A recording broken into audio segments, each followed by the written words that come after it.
2021 சட்டப்பேரவைத் தேர்தலில் 137 வாக்குகளில் அதிமுகவுக்கு கை நழுவிய டி நகர் தொகுதி நிலவரம் என்ன, அங்கிருக்கும் மக்களோட எதிர்பார்ப்புகள் என்னன்னு விரிவா பார்க்கலாம்.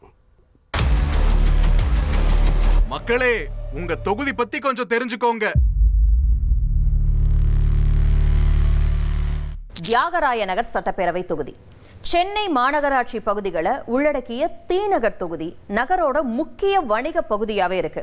பாண்டி பஜார், பனகல் பூங்கா அப்படின்னு ஆயிரக்கணக்கான கடைகள் இயங்கி வரக்கூடிய டி நகர்ல மக்களுடைய முக்கிய வாழ்வாதாரமா வியாபாரமே இருக்கு.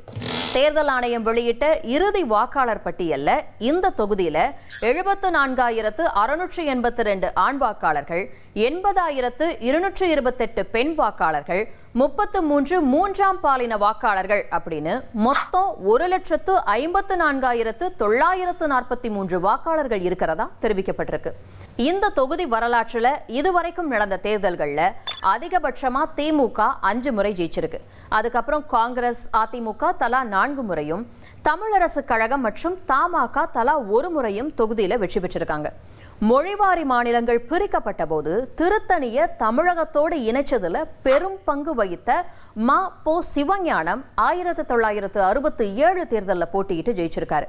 2006 தேர்தலில் இருந்து அதிமுக ஜெயிச்சுட்டு வந்த இந்த தொகுதியை 2021 தேர்தலில் திமுக வசமாக்குச்சு.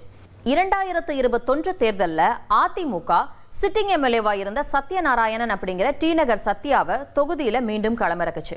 அவருக்கு எதிராக திமுக ஜே. கருணாநிதியை களத்துல இறக்குச்சு. இருவருக்கும் இடையில தொகுதியில கடும் போட்டி நிலவுச்சு.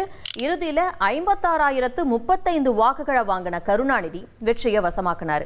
55,898 வாக்குகளை வாங்கின டி நகர் சத்யா தோல்வியை தழுவினார்.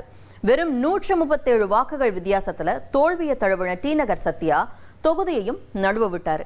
இப்போ தொகுதியை தக்க வச்சுக்க திமுக தீவிரம் காட்டுது. என்டிஏ கூட்டணியில தொகுதியில களமிறக்க போறது யாரு, தொகுதியில போட்டி எப்படி இருக்க போகுது அப்படிங்கிற எதிர்பார்ப்பு இன்னும் அதிகரிச்சுக்கிட்டே இருக்கு. இப்ப தேர்தல் நெருங்க தொகுதி மக்களோட எதிர்பார்ப்புகள் என்னவா இருக்கு அப்படிங்கிறத கேட்கலாம்.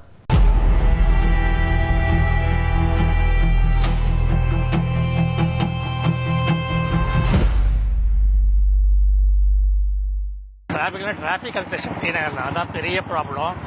இங்கேயே பாருங்கள், இன்னும் 1 ஹவர் செக் பண்ணால் நிற்க கூட முடியாது, மாதிரி கேட்க முடியாது. நீங்கள் அவ்வளோ டிராஃபிக் அந்த எஸ்பி பாண்டி பஸார்லாம் முதல்ல அவ்வளோ இன்வெஸ்ட் பண்ணி அந்த மல்டி கார் பார்க்கிங் கொண்டு வந்தாங்க. ரொம்ப நாளாக யூஸே இல்லை.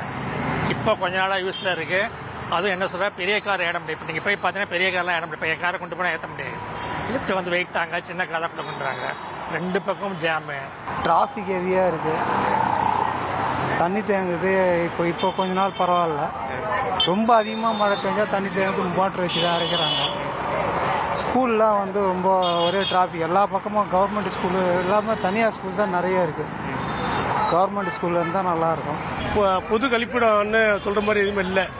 அதையும் கொஞ்சம் ரெடி பண்ணி விட்டாங்கன்னா இந்த கவர்மெண்ட் கம்பெனி விட்டால் நல்லாயிருக்கும். அப்புறம் கவர்மெண்ட் ஸ்கூலும் ரொம்ப கம்மியாக தான் இருக்குது. எல்லாம் ப்ரைவேட்டாக தான் இருக்குது. கவர்மெண்ட் ஸ்கூல் இருந்தால் இன்னும் கொஞ்சம் நல்லா பெட்டராகும். பொதுவாக அடிப்படை வசதி கொஞ்சம் கம்மி. மக்கள் போக்குவரத்து நெரிசல் அதிகமாக இருக்குது. அது முதல்ல கிளியர் பண்ணணும். அது கிளியர் பண்ணாலுமே உங்களுக்கு ஓரளவுக்கு அந்த வளர்ச்சி தெரியும். அதுக்கப்புறம் அந்த ஆக்கிரமிப்பு ஏரியா இந்த தொகுதியில் நிறைய இருக்குது. அவங்கள முதல்ல வெளியே எடுக்கணும். டி நகர் தான் மெயின். சென்னை பூரா இருக்குது. ஆனால் டி நகர் தான் பள்ளமாக இருக்குது. அந்த பள்ளமாக தண்ணி நிற்கி போக மாட்டேங்குது. அதான் பிரச்சனை மக்களுக்கு. மழை பெஞ்சா சென்னைக்கு பிரச்சனை தான். அதை சரி பண்ணால் நல்லாயிருக்கு.